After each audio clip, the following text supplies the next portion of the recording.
AI for all. Google ups the ante with free UK training courses for firms. Artificial Intelligence AI. The Guardian. Artificial Intelligence AI. AI for all. Google ups the ante with free UK training courses for firms. US tech giant starts charm offensive on artificial intelligence, with basic courses to help firms understand and exploit emerging phenomenon. Through 3 August 2023 16.00 Est. A larger-than-life Michelle Donnellan beams onto a screen in Google's London headquarters. The UK Science and Innovation Secretary is appearing via video to praise the US tech behemoth for its plans to equip workers and bosses with basic skills in artificial intelligence AI. The recent explosion in the use of AI tools like ChatGPT and Google's Bard show that we are on the cusp of a new and exciting era in artificial intelligence. And it is one that will dramatically improve people's lives, says Donnellan. Google's ambitious training program is so important and exceptional in its breadth, she gushes in a 5-minute video, filmed in her ministerial office. Welcome to the AI arms race, where nations are bending over backwards to attract cash and research into the nascent technology. Google's move is a vote of confidence in the UK, supporting the government's aim to make the UK both the intellectual home and the geographical home of AI, says Donnellan. Few countries have been more accommodating than the UK, with Donnellan's tone underlining the red carpet treatment given by Rishi Sunak's government to tech firms, and he's to Seattle AI companies in particular. Google's educational courses cover the basics of AI, which it says will help individuals, businesses and organizations to gain skills in the emerging technology. The tuition consists of 10 modules on a variety of topics in the form of 45-minute presentations, 2 of which, covering growing productivity and understanding machine learning, are already available. The courses are rudimentary, they cover the basics of AI, and Google says they do not require any prior technological knowledge. About 50 people, including small business owners, attended the first course at Google's King's Cross offices in London last week, just across the road from where its monolithic £1 BNU UK HQ, complete with rooftop exercise trail and pool, is being built. The UK home to Google's AI research subsidiary DeepMind is the launch pad for its new training, but the company said it expected to roll it out to other countries in the future.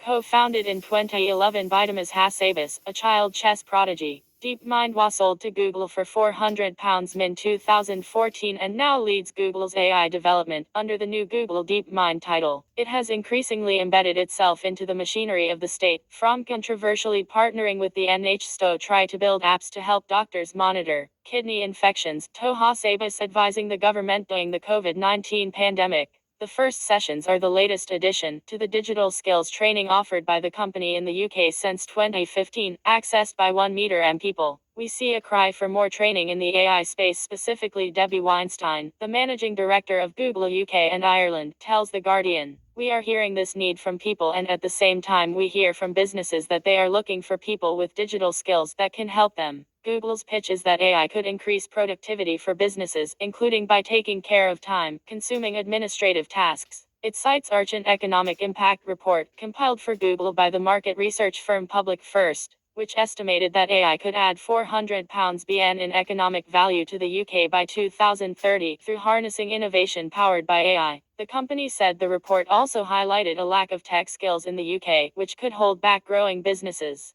But there is little mention of any of the feared downsides of AI, including the impact on huge swaths of the economy by making roles redundant. Those attending the inaugural presentations appear more keen to know basics, such as whether AI can help with tasks including responding to emails and booking appointments. The charm offensive by Google may also highlight deep unease about the breakneck pace of AI expansion and its potential to completely upend the world of work, and the Silicon Valley companies' nervousness over any backlash. Google and other tech firms, including Microsoft, Amazon and Meta, are working feverishly to develop AI tools, all hoping to steal a march on rivals in what some believe is a winner-takes-all competition with unlimited earnings potential. Google launched its Bard chatbot in the US and UK in March, its answer to OpenAI Chat and Microsoft's Bing Chat, a service which is capable of answering detailed questions, giving creative answers and engaging in conversations.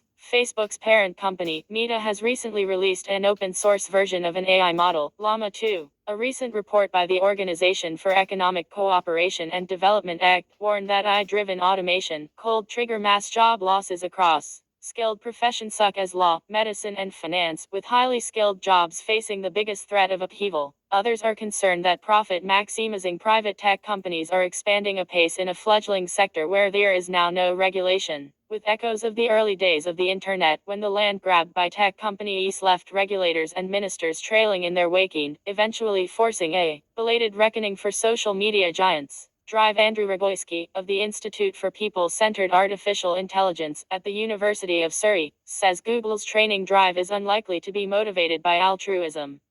Making free training available makes absolute sense, he says. If you use one company's training material, you're more likely to use their AI platform. Rogoyski adds that tech firms of all sizes are offering educational courses. I think a lot of businesses are struggling at the moment with the feeling that they should be doing something with AI and not knowing where to start, he says. I would like to see more warnings, the things that businesses should be aware of when looking at AI, that it's not just about technical and coding skills to knock something up that you can push out to your website. He also wants companies to be aware of potential pitfalls. There are much more impactful issues that people need to think about, such as privacy, security, databases. All of the concerns and limitations that you might feel are being glossed over if tech firms are pushing us to try AI and start tinkering. Politicians are waking up to the risks of AI.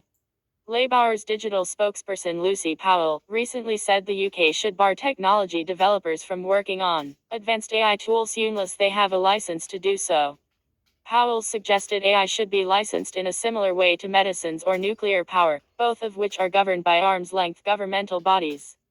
But both main parties are captivated by potential prize. Sir Keir Starmer recently held a shadow cabinet meeting at Google's London office, and the Labour leader and Sunak focused on AI in their recent London Tech Week speeches. Globally, governments including the US are working out how they can reap the benefits of tech firms like Google upskilling its workforce, at the same time as they are hoping to rein in those very firms. Sunak has changed his tone on AI in the past couple of months, and is now planning to host a global summit on safety in the nascent technology, as he aims to position the UK as the international hub for its regulation. The sudden adoption of AI chatbots and other tools are worrying managers in the UK, leaving them fearful about potential job losses triggered by the technology, as well as the associated risks to security and privacy. 2 in 5 managers, 43%, told the Chartered Management Institute (CME) they were concerned that jobs in their organizations will be at risk from AI technologies, while fewer than 1 in 10, 7%, managers said employees in their organization were adequately trained on AI, even on high-profile tools like a ChatGPT.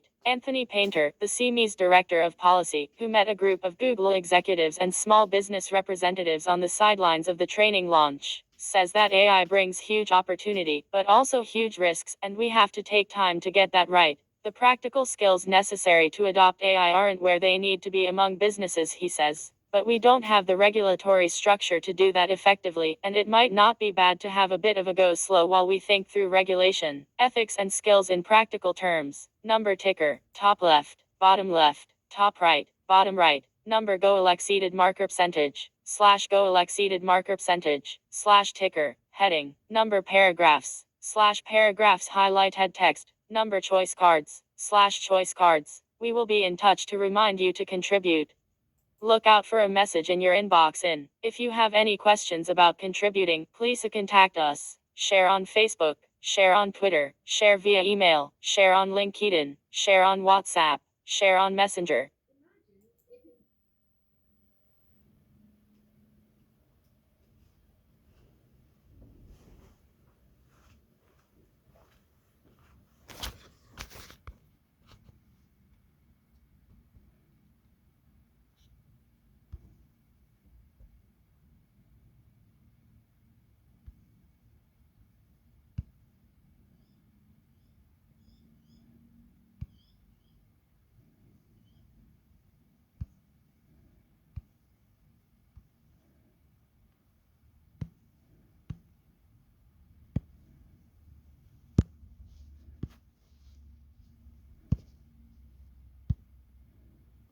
Has Google's monopoly on the search engine market finally timed out? John Naughton, The Guardian. Although you'd never guess it from mainstream media, the most significant antitrust case in more than 20 years is underway in Washington. In it, the U.S. Justice Department, alongside the Attorneys General of 8 states, is suing Google for abusively monopolizing digital advertising technologies, thereby subverting competition through serial acquisitions and anti-competitive auction manipulation. Or, to put it more prosaically, arguing that Google, which has between 90% and 95% of the search market, has maintained its monopoly not by making a better product, but by locking down almost every avenue through which consumers might find a different search engine and making sure they only see Google wherever they look. Why is this significant? Basically, because the US government has been asleep at the wheel for almost a quarter of a century and has finally woken up to its democratic responsibilities. The last time it stirred itself to take on an aggressive monopolist was in 2001, when it sued Microsoft for illegally tying its Internet Explorer browser to Windows as part of a successful campaign to destroy Netscape, maker of the first distinctive commercial web browser, which Bill Gates and co. perceived as a potentially lethal competitive threat. In an eerie echo of that earlier lawsuit, the Justice Department is now accusing Google of similar tactics, for example, illegally tying the company's search engine to its Android smartphone operating system and its Chrome browser, and the government is seeking to break up the company, just as Eaton sought to break up Microsoft. The parallels between the two cases are striking. In 2001, for example, Microsoft Windows had 93% of the global market for operating systems. In 2023, Google has 92% of the market for its search engine. In the 1990s, Microsoft had been slow to appreciate the significance of the web and was late to the market with a mediocre browser Internet Explorer much inferior to the Netscape alternative. But if you were a manufacturer of PCs in those days, you couldn't get a license to install Windows on them without also bundling Explorer, making the Microsoft browser the default, which was about as anti-competitive as you could get. Where Google has the power, it makes its search engine the default. Where it doesn't, it uses money. Now Google, according to the Justice Department, is also in the default setting game, where it has the necessary power, as with the Android operating system that it controls, or its no dominant Chrome browser. It makes Google's search engine the default. Where it lacks ownership, it uses money, for example, paying $10 BN a year for privileges, such as making Google the default search engine on Apple iOS. How Google squares this lavish expenditure with its insistence that the dominance of its free search engine confirms its excellence is one of the intriguing mysteries of the trial. Is Apple taking Google for a lucrative ride? Or is Google worried that if it were not the default search, iPhone users might, defect? As well they might. In its early days, Google's search engine was a breath of fresh air, so much so that some people divided internet eras into BG before Google and AG.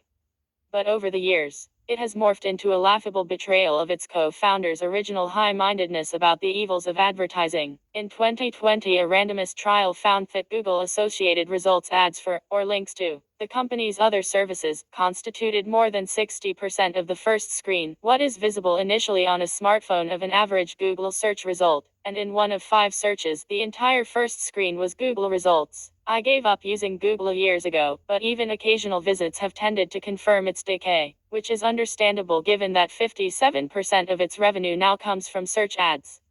Google is going the way of all monopolists, morphing from innovation into rent-seeking. A bit like Microsoft, in other words, before the latter discovered AI. There is, however, one big difference between the 2001 Microsoft case and the one in progress in Washington: the absence of media coverage. Back when Microsoft had its back to the wall, the trial was widely covered by mainstream media. But the Google case is getting relatively little airtime. In part, this may be because there is, alas, zero public interest in antitrust. But events so far suggest a more worrying explanation, namely, the apparent deference of Judge Amit Mehta to Google's neurotic demands to keep as much as possible of the evidence presented in court out of the public eye. Early in the proceedings, for example, he denied a third-party motion to broadcast a publicly accessible audio feed of the trial. As a consequence, the hearing is only available to people who can attend in person. And even if you can attend, as the writer and former policymaker Matt Stoller reports on his big newsletter, it's hard to see the trial, because huge portions are fully sealed. This is no way for a democracy to go about checking unaccountable corporate power. Justice needs to be seen to be believed, even if Google disagrees. What I've been reading, old news. Sarah Mansui reveals a fascinating history in news as objects, the materiality of handwritten newsletters. Read it on the Euronews Project site. A Musk read, Elon Musk and the Infinite Rebellious, a searing critique, by Dave Karpf on his Substack newsletter of Walter Isaacson's biography. Back in the USSR, The Red Bourgeoisie is a great Substack memoir by Branko Milanovic about elites and inequalities in the days of the USSR.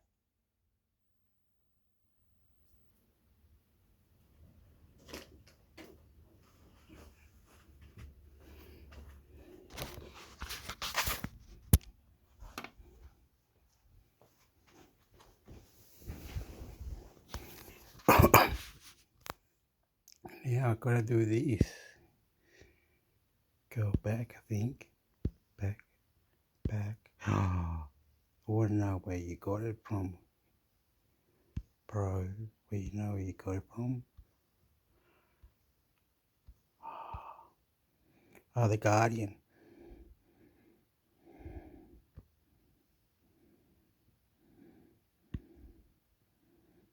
Copy the board.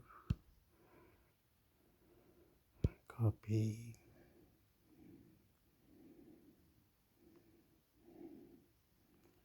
What's this?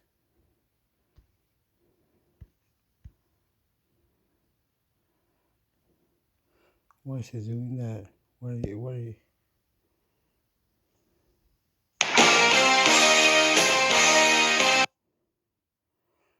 Is it doing that?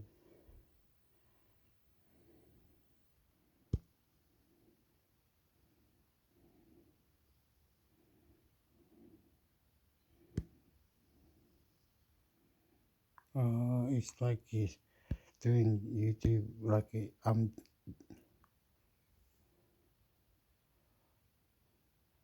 I'm not joining.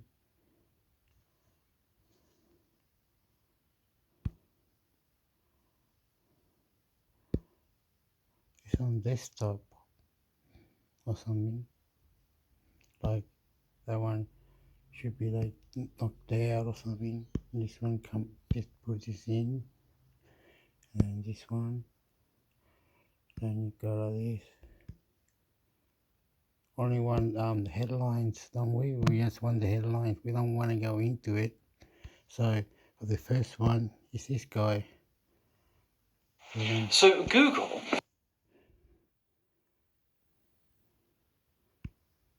Oh, Fenton program.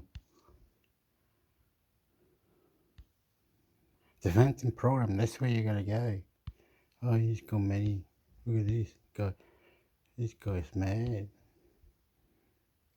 He turns his computer inside out. He turns the computer inside out. He's a smart ass, this guy. Oh, any other smart ass? Oh, no, there's plenty. Wait up. So This guy's a smart ass too. Look. We'll just do a random one.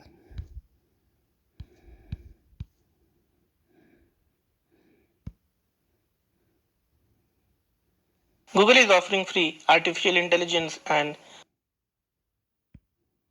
An Indian guy 2 weeks ago, Windows 11.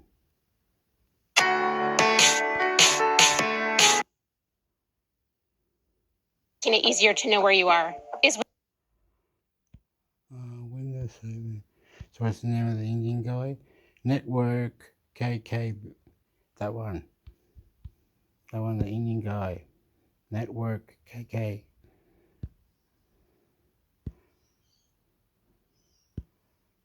Whoa, he doesn't want to go. Google is offering. He wants to stay. Is this it? What's this shit? Hi everyone, welcome back. Today Superhuman life. Wow, this lady's cute, man. Cute. Poof. Beautiful. Oh, she says good things. Really, she wanted money or like this one over here. She's trying to manipulate. Oh, she's crazy. Welcome. ¿Cómo se llama? Superhuman life. I like that. Hi everyone. Okay, breaking the brain, this lady.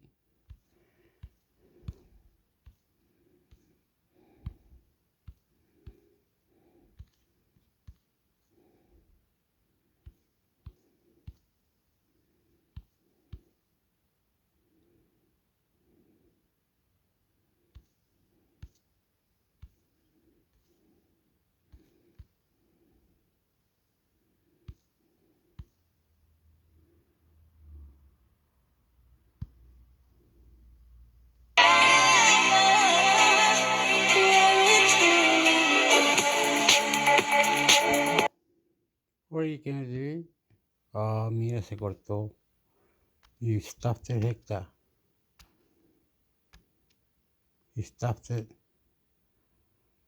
Se cortó. Se cortó. It cut out. Oh no, separate. Oh, you wanted it faced so you can do the thing.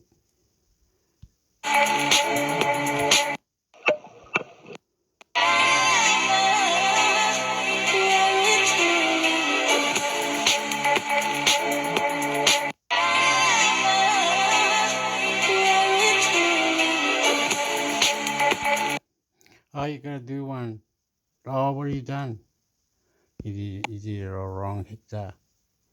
You fucked out, man. Bro.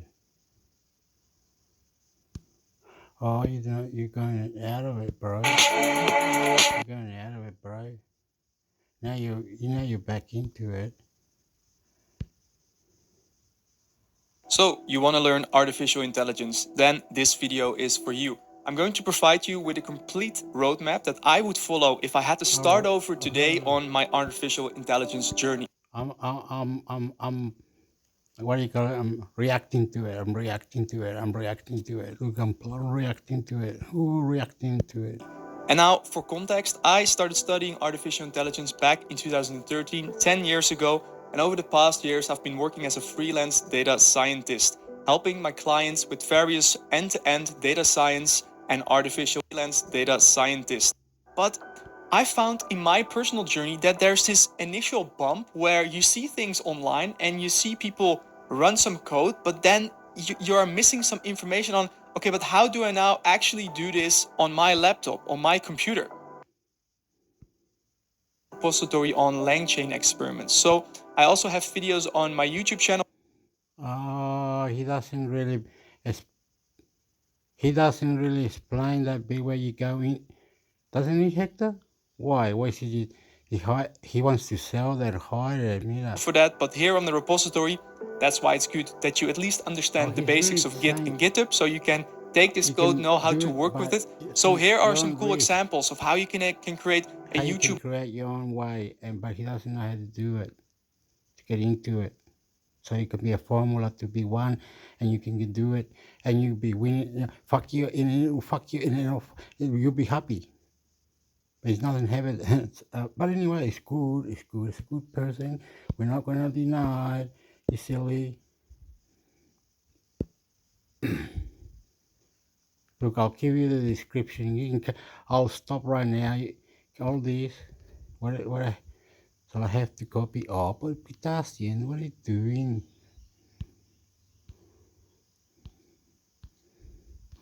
Okay, it's called Google offer. Okay, come on.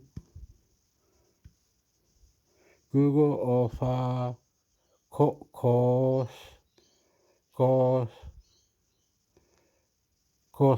Google offer courses.